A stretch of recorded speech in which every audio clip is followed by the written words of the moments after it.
places in the world where people think that the city has gone through a transformation and it's seen hard times, but really, there's many that don't know the beginning of it. And there's a lot of cities that had to really earn their laughter the hard way, and Helsinki definitely earned it.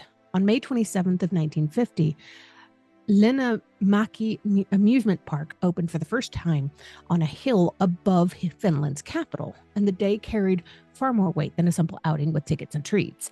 It was not merely the beginning of a fairground. It was a bright answer after so many years of darkness. It was a place where children could climb upward towards lights, rides, music, sugar, instead of downward into shelters. Helsinki, sometimes called the daughter of the Baltic, had known beauty, sure, but also hardship in generous and terrible measure. Founded in 1550 by King Gustav I of Sweden, the city began as an attempted trading rival to Revel, now Tallinn. Its earliest location proved awkward. It was shallow and poor for harbor ambitions, which is an unfortunate beginning for a town meant to trade by sea. Later, the city center moved closer to the shore, where Helsinki could grow with more purpose, though not exactly with ease. For so much of its early life, Helsinki was less a grand capital than a hard-used northern town. It suffered fires, it suffered poverty, it suffered war. The plague of 1710 killed so much of its population, and during the Great Northern War, after Russian forces captured the city, the retreating Swedish administration set fire to parts of it. There's a grim economy in that kind of a history, where those leaving destroy what those arriving intend to take away from you. Helsinki survived. The survival is far from the same thing as comfort. The city's fortunes changed when Russia defeated Sweden in the Finnish War, and Finland became an autonomous Grand Duchy under the Russian rule. In 1812, Emperor Alexander I moved to Finland's capital from Turku to Helsinki, if that makes sense. This was partly to reduce the Swedish influence and to bring the capital nearer to St. Petersburg. Then, after the Great Fire of Turku in 1827, the country's university moved to Helsinki as well. The city took on kind of a new importance at that point, new buildings and new neoclassical face. It still gives it that centered, a clean, pale dignity of the city center that visitors of Helsinki know even today. Yet in the 20th century, there was no gentle peace. Finland endured civil war, then the Winter War, then the Continuation War. Then Helsinki was bombed during World War II, and the city learned the discipline of blackouts, shelters, warnings, and survival all over again.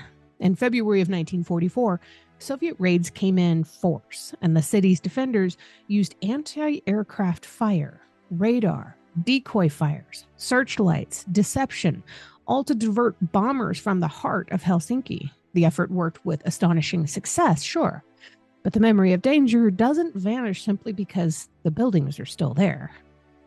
This is why the opening of the Linnanmäki in 1950 really does matter. It's not just another amusement park like another Disneyland or another Six Flags opening its gates. This was a civic turn toward childhood, toward charity, toward recovery. 6 Finnish child welfare organizations leased the land in a recreational area of Helsinki to be able to create this park. The aim was not only to entertain, though it certainly did that. The deeper aim was to raise money for children's welfare. From its beginning, the park made joy something useful. This is a rare and very handsome thing. Many amusement parks are built to sell delight. There's no shame in that. But the Linnanmäki was built so delight might serve children beyond the day's laughter or the day's squeals. The shriek from a ride, the purchase of a ticket, the spin of a carousel, the prize at a game. All of it helped to support a cause. It's hard to imagine a better bargain than a child laughing in one place so that another might be helped. Maybe their life might be saved somewhere else. The hill itself has a curious history too.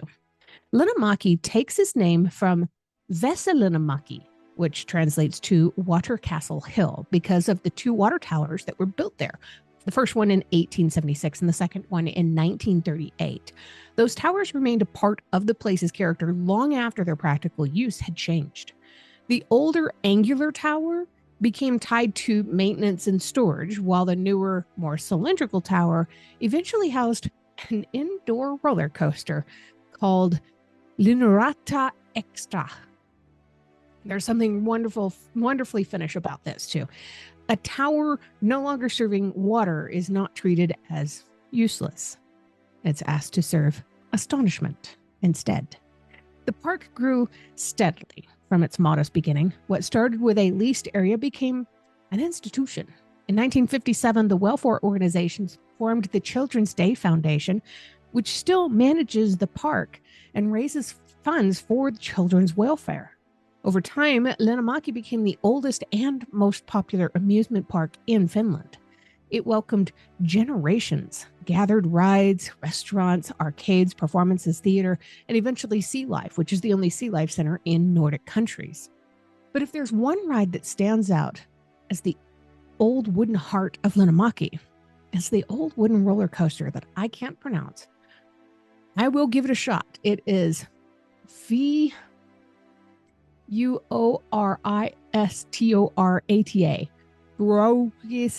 Dorata. Okay, I'm going to call it the old wooden roller coaster. So the old wooden roller coaster opened up in 1951, and from that day, it became the park's great emblem. A wooden roller coaster is different breed from the modern steel roller coasters. It doesn't just carry riders, it reminds them through every turn and descent, and that boards and bolts and bravery are involved with building this thing. A smooth ride might entertain, sure, but a wooden roller coaster will give you testimony. The wooden roller coaster became the most popular ride at Linnanmäki year after year. And it's easy to understand why. It belonged to the post-war moment so perfectly. Here, fear was made safe. Speed was made joyful. Danger arranged with rules and attendance and cues. For a city that had known the real terror of falling bombs not too long before this, the roller coaster offered a theatrical fright with an ending that everyone could applaud and survive and walk away from. And that's no small thing. There's a psychological thing where sometimes people need to rehearse fear in harmless forms to remind themselves that fear doesn't always win. So the park also gathered gentler amusements, the carousels, children's ride bumper cars, monorails, towers, spinning rides, swings. Some attractions came and went, leaving behind the names and the memories like break tickets in a drawer. A carousel built in Germany in 1896 eventually became part of the Linnanmäki in the 1950s. Rides were relocated and renewed and retired and rebuilt and remembered. This is the ordinary life of amusement parks. They're made of motion, but they're also made of replacement. And then there was the Mermaid Hall. From 1951 to 1980, Linnanmäki hosted what is translated in English to the Mermaid Hall. I'm not even going to try to pronounce this one. This was a dunk tank attraction operated by Finnish fairground operator Lauri Stetera and his wife Johanna. Performers, mostly young women in swimsuits, were called mermaids, and they laid on these platforms above a water tank. They were shielded by a net. Visitors would pay to throw balls at a target, basically a dunk tank. If the throw struck true, the mechanism released and the performer fell into the water. Ta-da! It was popular, it was odd, and it was theatrical, and very much of its time. There's carnival mischief in the idea, of course, but also that awkward feeling that modern people might get when they read about something from the past, and it presents as wholesome back then, and we find ourselves maybe raising an eyebrow. In the 1970s, men were added as performers after a women's organization raised questions of gender equality. There's a dry little comedy in that resolution. If a public dunking tank is to continue, let no sex monopolize the soaking or the humiliation. By 1978, a Finnish women's organization another name that I cannot pronounce, sent criticism to Linnanmäki's management, arguing that the attraction was demeaning to women. So in 1980, the very popular, very famous Mermaid Hall was closed. It was one of the lesser known chapters that gives the place a bit more texture. Not everybody loved this, and not every beloved institution has a spotless scrapbook. Some pages are funny, strange, uncomfortable, and maybe a bit revealing. All at once. Mermaid Hall tells us how public amusement changes when public opinion changes. And that's why Linnanmäki's story is worth telling. It's not frozen in the bright innocence of open day. It grew and adapted and shed attractions and gained others and became more than the sum of the rides. A park that began for child welfare kept learning what kind of joy it wished to offer. The purpose remained, but the expression changed. The charity angle is not decoration. It is the heart of the place. Linnanmäki is owned by the nonprofit Children's Day Foundation, and the proceeds support Finnish child welfare work. Over the decades, the foundation has donated enormous sums. It's incredible what they've done. In recent years, the yearly donations have reached literally millions of euros, and the total donated since its founding has grown beyond 100 million euros in total. That is a mighty result from a hill of rides and games. It's tempting to think of amusement parks as frivolous, and in some ways that is part of their charm. They deal in laughter, bright colors, snacks, music, spinning machinery, and the useless foolishness of choosing to be startled. But Linnanmäki asks us to look just a little deeper. What if frivolity can be dangerous? What if a day of fun can also act of public good? What if the laughter of one generation can help the vulnerable children of the next? This makes the post-war setting even more powerful in a way. Helsinki had already been tested. Its citizens had known sirens, bomb shelters, blackouts, and discipline. And the strange patience required of the people waiting to learn whether the night would end safely. After such years, building an amusement park for children was not escapism in a shallow sense. This was restoration. It was a declaration that children deserved more than just the sense of survival. They deserved delight. And it was delight placed on a hill. That matters too. If one is inclined to symbolism, I confess that I am. Linnanmäki rises above the city, not far from the center, compact and lively, with views over Helsinki. To climb toward it is to rise from the ordinary streets of a place of noise and motion. From below, the rides and the towers offer a glimpse of something brighter. From above, the city is visible beyond the park. A child can look outward to see that the world is so much larger than a simple day's trouble. Over the years, Linnanmäki became part of Finnish family history. Parents who came as children returned as parents with children of their own. Rides changed, but the hill remained. Everything continued to draw crowds, but especially that wooden roller coaster. The Peacock Theater staged productions. Seasonal events brought lights and atmosphere. Even Paul Anka came to entertain here. The park closed in winter and returned with spring, following a rhythm that must feel to many is like part of the year itself. There have been darker notes too, as every long-lived amusement park has them.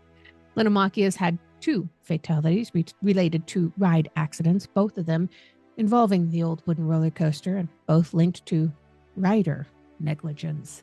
These events are sobering reminders that even managed thrills require respect. A roller coaster may be designed for joy, but rules exist because gravity is not exactly sentimental. Still, the larger history of Linnanmäki remains one of recovery, service, and civic action. It was born after hard years, built by organizations concerned with children, and shaped by a city that understood the fragility and endurance. It took Water Castle Hill, with its old towers and practical past, and made it a place where fun could fund care. That's not merely amusement. That's a clever form of social machinery. And so May 27th of 1950 stands as more than an opening date.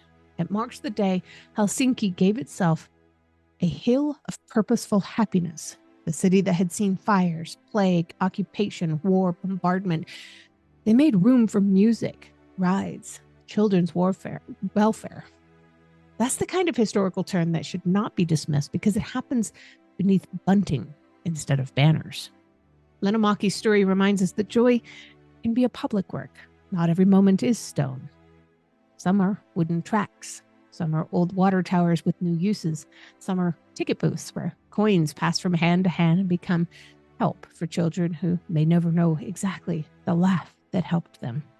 The park's legacy lies not only in the rides people remember, but in the aid that those rides have made possible. So the next time someone calls Amusement trivial, remember the hill in Helsinki. Remember a city emerging from years of danger. Remember the wooden roller coaster that turned fear into laughter. Remember the peculiar Mermaid Hall with its splashy lesson and how times are changing.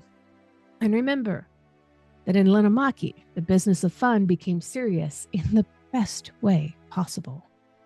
It was not every day that history climbs a hill, buys a ticket, sends the proceeds back to the little ones. Now I want to hear from you in the comments. Do you think places built for joy carry even more meaning when they're created after hardship? What place from your own life feels that way to you? And if you enjoy stories like this, make sure you follow the History Happens Facebook page for more deep dives into history's most fascinating moments. I'm getting a brand new camera and microphone this evening, so the quality will be improving tomorrow. Make sure you subscribe to the podcast so you never miss an episode. Every subscriber helps, and you know how I love hearing from you guys. Thanks for watching.